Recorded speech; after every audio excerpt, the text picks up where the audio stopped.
नमस्ते। आज हम एक ऐसे विषय की गहराई में उतर रहे हैं जो किसी भी देश की कह सकते हैं जान होता है, जनसंख्या। हाँ बिल्कुल। ये सिर्फ एक आंकड़ा नहीं है ना, बल्कि ये देश का भविष्य तय करने वाला एक महत्वपूर्ण संसाधन है। आज का हमारा स्रोत है महाराष्ट्र स्टेट बोर्ड की 10वीं कक्षा की भूगोल की किताब का अध्याय 6, जिसमें भारत और ब्राजील की जनसंख्या का तुलनात्मक अध्ययन किया गया है। बिल्कुल। और ये तुलना बहुत दिलचस्प है क्योंकि ये दिखाती है कि कैसे दो बड़े विकासशील देश जनसंख्या के मामले में कितने अलग रास्ते पर चल रहे हैं। आज हम इसी अध्याय के मुख्य बिंदुओं को खंगालेंगे, जो एसएससी बोर्ड परीक्षा की तैयारी कर रहे विद्यार्थियों के लिए तो खास तौर पर बहुत काम का साबित होगा। हम कोशिश करेंगे कि आंकड़ों के पीछे की कहानी समझें। तो हमारा मिशन साफ है।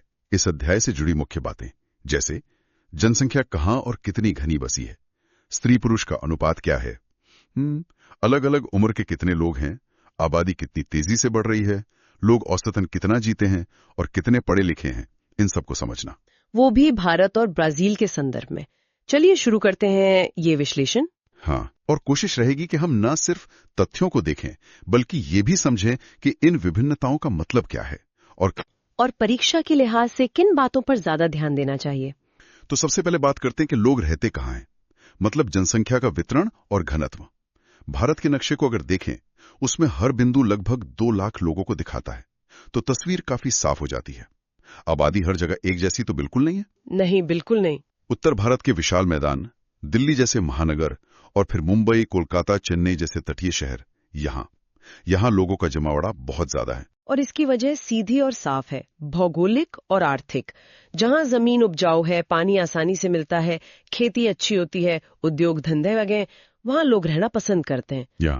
ये तो स्वाभाविक है। हाँ बिल्कुल। दूसरी तरफ जहां पहाड़ी इलाके हैं, जैसे हिमालय या फिर राजस्थान का सूखा रेगिस्तान या मध्य और पूर्वी भारत के घने जंगल, वहां रहना मुश्किल है। साधन कम है तो आबादी बहुत कम है, बिखरी हुई सी। 2011 की जनगणना के हिसाब से भारत का औसत जनसंख्या घनत्व सोचिए, 382 व्यक्ति प्रति वर्ग किलोमीटर। 382? हाँ, 382। ये दुनिया के औसत से कहीं ज्यादा है। 382 लोग प्रति वर्ग किलोमीटर, ये तो बहुत घना बसावट है। हाँ। अब अगर ब्राजील को देखें तो वहां भी आबादी का वितरण असमान तो है, लेकिन तस्वीर एकदम अलग है। हाँ बिल्कुल अलग। वहां ज्यादातर लोग देश के पूर्वी तट के किनारे, खासकर दक्षिण पूर्वी राज्यों जैसे साओ पाउलो और रियो डी जेनेरो के आसपास सिमटे हुए हैं। जी हाँ, ब्राजील देखिए दक्षिण अमेरिका का सबसे ज्यादा आबादी वाला देश है, दुनिया में 5वां नंबर आता है, लेकिन उसका औसत घनत्व महज 23 व्यक्ति प्रति वर्ग किलोमीटर है। ये 2010 के अनुसार है। 23? अरे बाप रे, भारत 382 और वो 23। हाँ, भारत से कितना कम। इसकी सबसे बड़ी वजह है अमेज़न नदी का बेसिन, जो देश का एक बहुत बड़ा हिस्सा है। ये इलाका घने वर्षावनों से ढका है, जलवायु थोड़ी मुश्किल है, पहुंचना कठिन है, इसलिए वहां नाम मात्र के लोग रहते हैं। अच्छा। लगभग खाली सा है वो विशाल क्षेत्र। जबकि दक्षिण पूर्वी तट पर मौसम अच्छा है, जमीन उपजाऊ है, संसाधन है, उद्योग है, तो वहीं जनसंख्या केंद्रित हो गई है। तो ये एक बड़ा फर्क है। भारत में घनत्व ज्यादा और ज्यादा फैला हुआ, ब्राजील में घनत्व कम और ज्यादातर तट पर केंद्रित।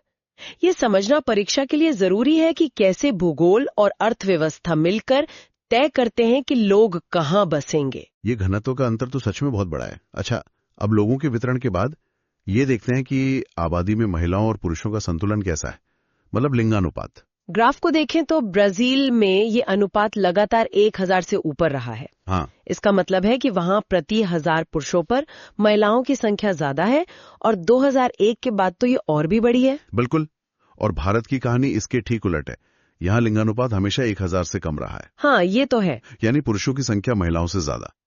हालांकि 1991 के बाद से इसमें कुछ सुधार जरूर हुआ है, थोड़ा ऊपर गया ग्राफ, लेकिन अभी ये 1000 के निशान से काफी नीचे है। ये जो अंतर है दोनों देशों के बीच, ये सिर्फ आंकड़ा नहीं है, ये समाज की बहुत सी बातों की तरफ इशारा करता है। विद्यार्थियों को ये ट्रेंड याद रखना चाहिए। ब्राजील में 1000 से ज्यादा, भारत में 1000 से कम, और हाल के दशकों में हुए मामूली बदलाव। ये लिंगानुपात का अंतर वाकई सोचने पर मजबूर करता है। चलिए अब आबादी की उम्र की बनावट को देखते हैं, हाँ। आयु और लिंग पिरामिड के जरिए। हाँ। ये पिरामिड दिखाते हैं कि किस उम्र के कितने पुरुष और महिलाएं हैं। ब्राजील का 2016 का पिरामिड देखने पर लगता है कि वहां बच्चों और युवाओं का हिस्सा, मतलब पिरामिड का निचला हिस्सा, वो सिकुड़ रहा है। हाँ, सिकुड़ रहा है। जबकि बूढ़े लोगों का हिस्सा बढ़ रहा है। मतलब आबादी की औसत उम्र बढ़ रही है। हाँ, बिल्कुल। ब्राजील की आबादी धीरे धीरे बूढ़ी हो रही है। इसके उलट भारत का 2016 का पिरामिड देखिए, इसका आधार काफी चौड़ा है। हाँ, ये तो एकदम साफ दिख रहा है। ये साफ दिखाता है कि भारत में बच्चों और युवाओं की संख्या बहुत ज्यादा है।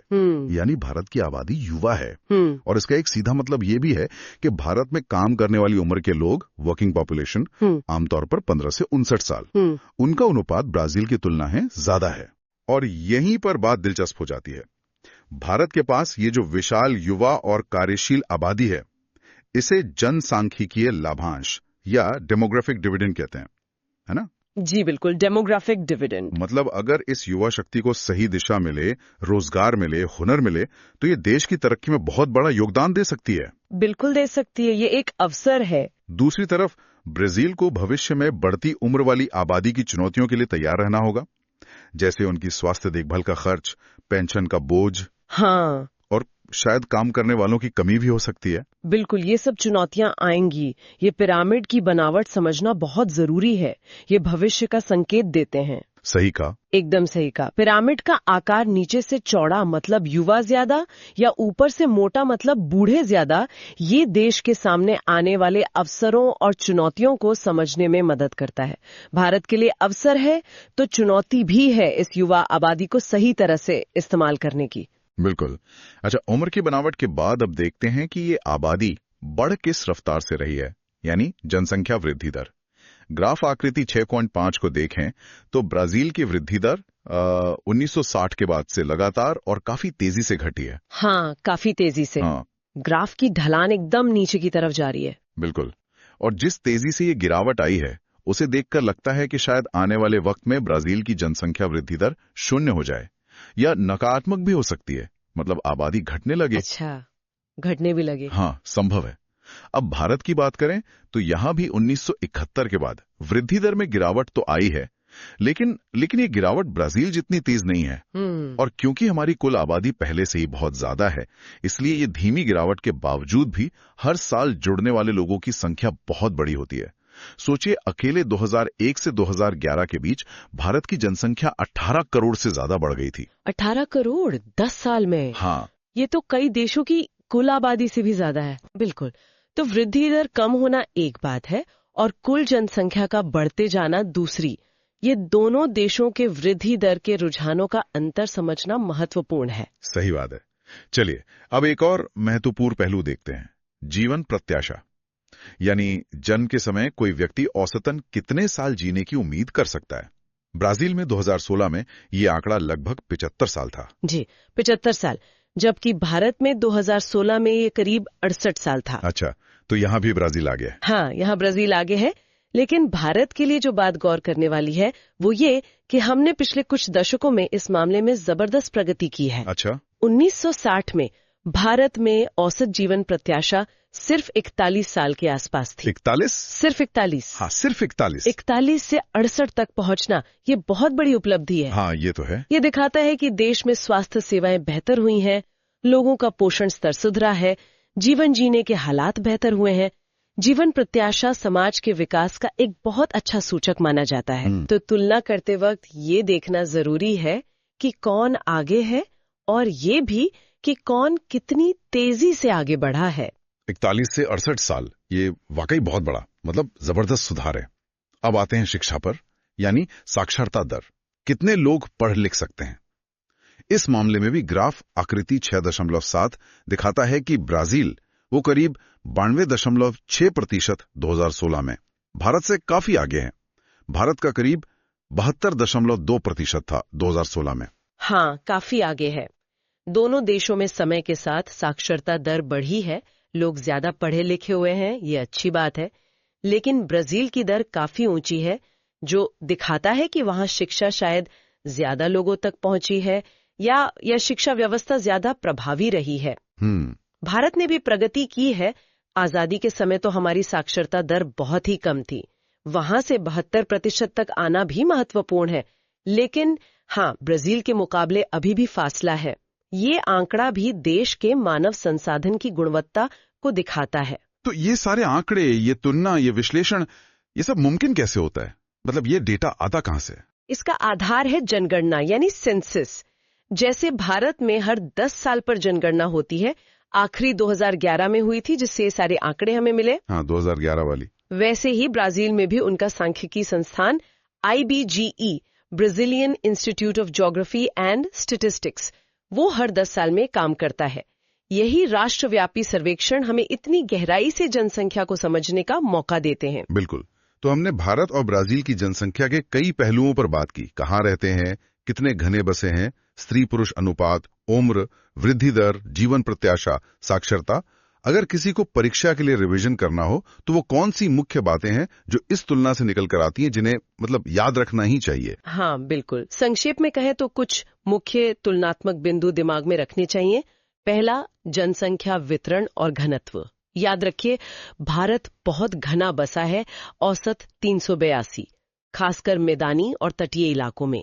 ब्राजील बहुत कम घना है, औसत 23, आबादी तटों पर सिमटी है और अमेज़न का विशाल इलाका लगभग खाली है। इसके पीछे भौगोलिक और आर्थिक कारण क्या है, ये समझना जरूरी है।